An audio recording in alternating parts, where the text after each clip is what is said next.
Bonjour à tous, aujourd'hui direction le Japon, puisque je vous parle de Tokaido, un jeu de collection et de déplacement d'Antoine Boza, illustré superbement par Nayad. Jouable de 2 à 5 joueurs de 8 ans et plus, et pour des parties d'environ 45 minutes. Le jeu est édité par Funforge. Sachez d'ailleurs que cette vidéo est faite à la demande de Funforge. Avant de passer à la suite, pensez à vous abonner à la chaîne si vous appréciez ce que vous regardez. Dans Tokaido, les joueurs voyagent sur la route du Tokaido et tentent de rendre le voyage le plus enrichissant possible. Il faudra contempler de somptueux paysages, déguster de délicieux plats, se baigner dans les sources chaudes et rencontrer des habitants. Pour la mise en place, il faut tout d'abord placer le plateau de jeu au centre de la table. Les cartes accomplissements sont ensuite placées à côté du plateau. Les cartes repas, souvenirs, rencontres et sources chaudes sont mélangées séparément et placées sur leur emplacement respectif. Les cartes panorama sont triées par type et par valeur pour que les plus faibles valeurs se trouvent au-dessus puis placées sur leurs emplacements.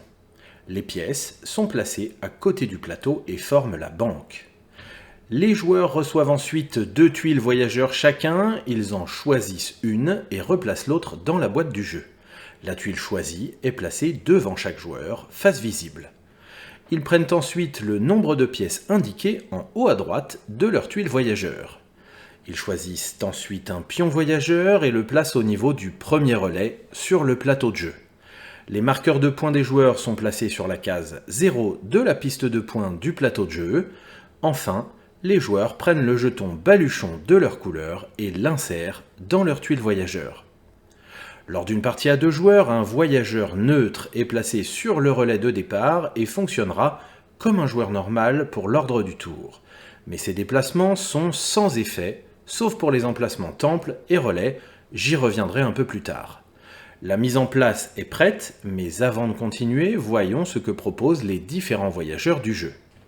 Hiroshige, l'artiste, pourra prendre une carte panorama de son choix lorsqu'il arrive dans chacun des 3 relais intermédiaires et avant le repas.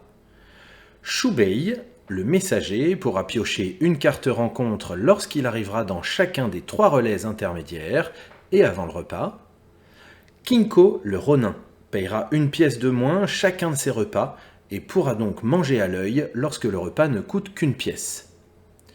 Yoshiyasu, le fonctionnaire, piochera 2 cartes rencontres et conservera celle de son choix lors d'une rencontre.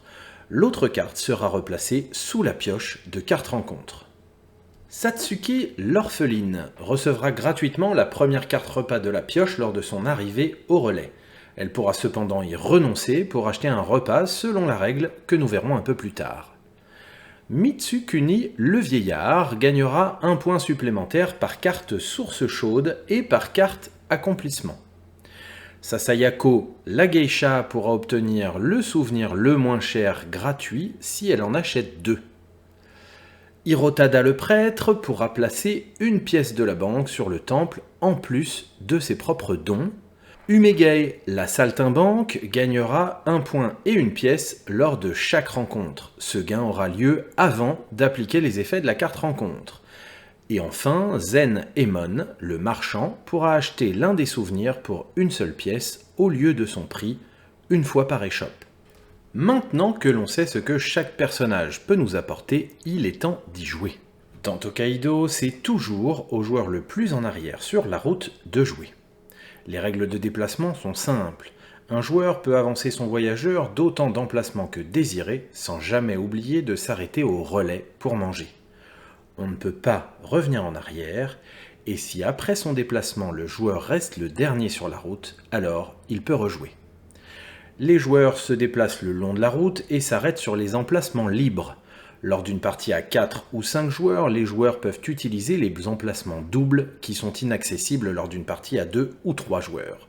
Ces emplacements doubles sont matérialisés par un emplacement supplémentaire situé entre la route et la station associée. Sur le plateau de jeu, chaque station aura un effet particulier, il en existe 9 types différents. La première d'entre elles est l'échoppe. Le joueur qui décide de s'arrêter sur une échoppe doit avoir au moins une pièce pour s'y arrêter. Dès que le joueur se place sur une échoppe, il prend alors les 3 premières cartes de la pioche souvenir et les place face visible devant lui. Il peut ensuite en acheter autant qu'il le souhaite en payant le coût indiqué sur chaque carte. Les cartes restantes sont remises au hasard sous la pioche. Il existe alors 4 familles de souvenirs. Pour marquer un maximum de points, il faudra essayer de varier les souvenirs que l'on collectionne. La première carte d'une famille rapportera toujours 1 point, ainsi que toutes les cartes de la même famille.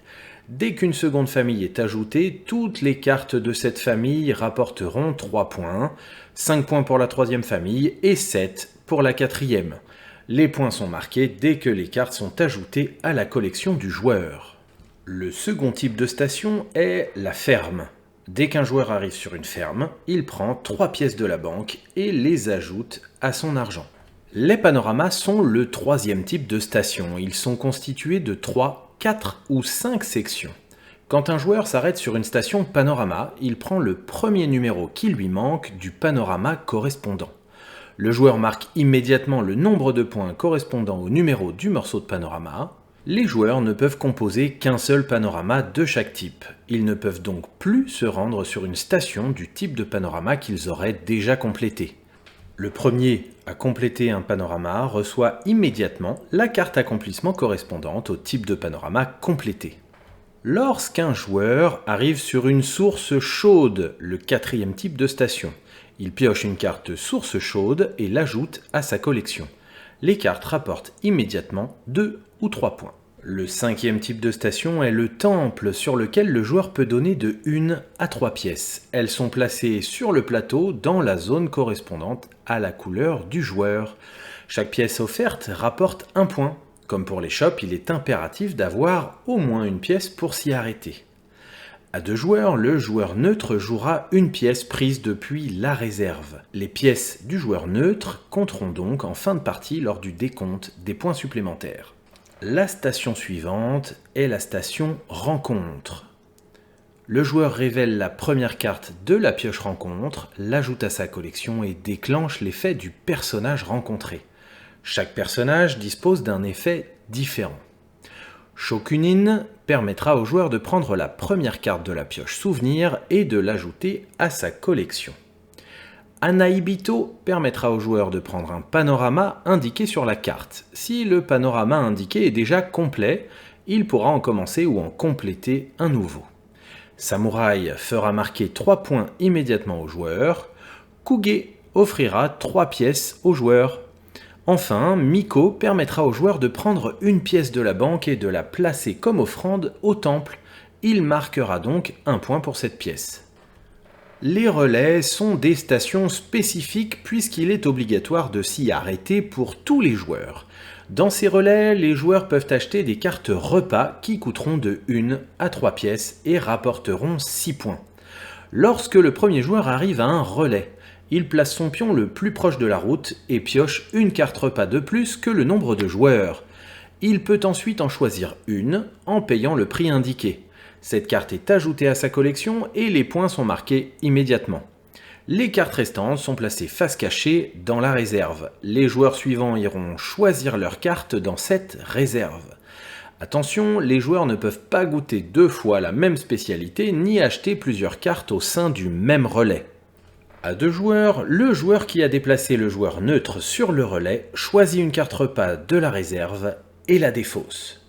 Dès que tous les joueurs se sont arrêtés au relais, le voyage peut continuer. Dès que tous les joueurs sont arrivés au dernier relais et ont pris leur dernier repas, la partie prend fin.